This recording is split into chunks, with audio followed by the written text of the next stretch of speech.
मथुरा में राम वही राम अवध द्वारिका में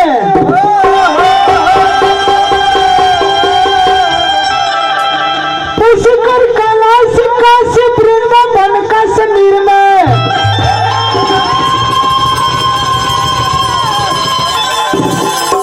बद्री केदारनाथ गोकुल नैनी सागर में विंध्याचल हिमाचल मंदराचल के नीर में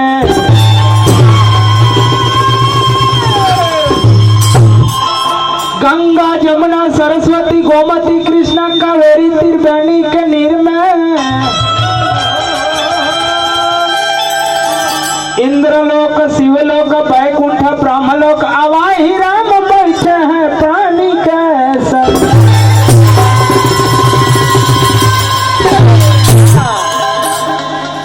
अब हमने अध्यात्म में घुसल जाओ। बड़ा ही लिखे वाला लिख देले बा कि अवाही राम बैठे हैं प्राणी के शरीर में। देखी दुनिया राग द्वेष के अग्नि में जल रहल बा, भक्ति मार्ग से विमुख हो रहल बा। तो हमारा गुरु जी कहत रहे कि चैन आखिर मिली तो मिली कहाँ। माँ महात्मा परमात्मा यही, इनके ही शरण में जाई रहता चैन शांति मिल जाई।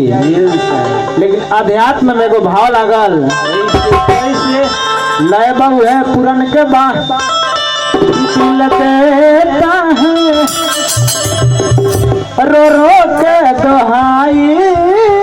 किसी से कोई करे। लेकिन अगर स्टेयरिंग कटता तो टायर भी हिले के चाहिए। स्टेयरिंग अगर हिलाओ तो टायर के कुछ प्रभावे नहीं है तो मतलब ना रही ना कि झूठे पर लगवा झूठे पर लगवा दूजे के गजन में चैन मिली हरि भजन कि झूठे पर लगवा झूठे पर लगवा दूजे के गजन में चैन मिली हरि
चिराग में रखना यारो, क्योंकि जब आग लगती है तो कभी कभी पड़ोसी भी बुझाने नहीं आते हैं। ध्यान दे हमारा पड़ोस महोदय नहीं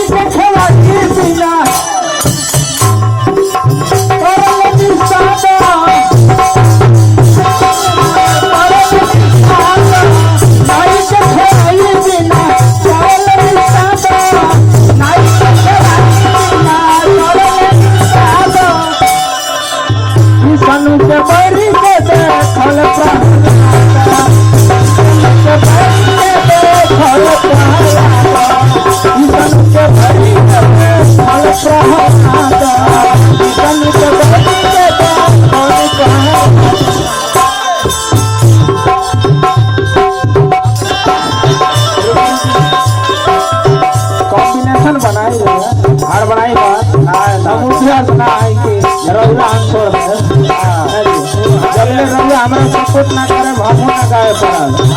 नहीं अकेले केहू से ना बने प्रमाण मिलेगा आई के खेवाई बिना तरले निषाद विष्णु के बैरी के खोले प्रहलाद हिरण्यकश्यप अपना लड़का प्रहलाद के बना के काली के बेटा तुम विष्णु विष्णु करते रहता है कहाँ है बताओ एक खम्भ में भी तुम्हारा ब्रह्म है हाँ पिताजी यहाँ भी ब्रह्म है गुस्सा भइल हिरण्यकश्यप के गुस्सा भइल जाके खंभा ऊपर नरसिंह भगवान अवतार हो गए नाई सखे बिना करल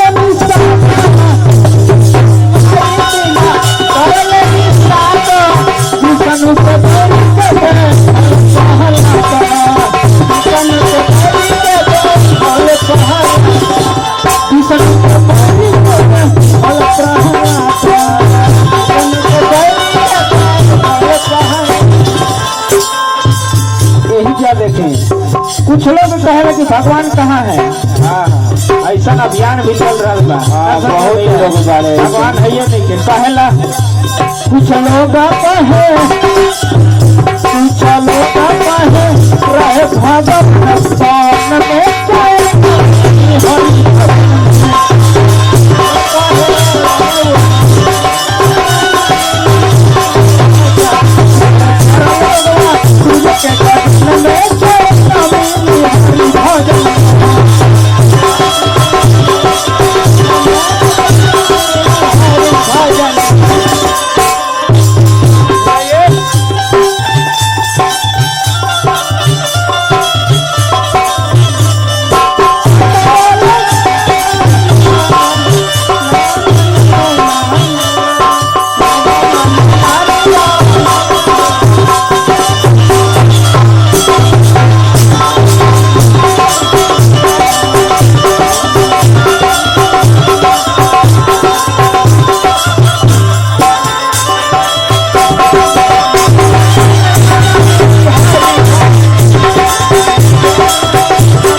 भाव में भक्त रहते रहे कर हरि माया कहीं भूपत छाया अजब हरि माया कहीं भूपत छाया अजब हरि माया कहीं भूपत छाया प्रभु के जो तेरी कैसे पठाया प्रभु के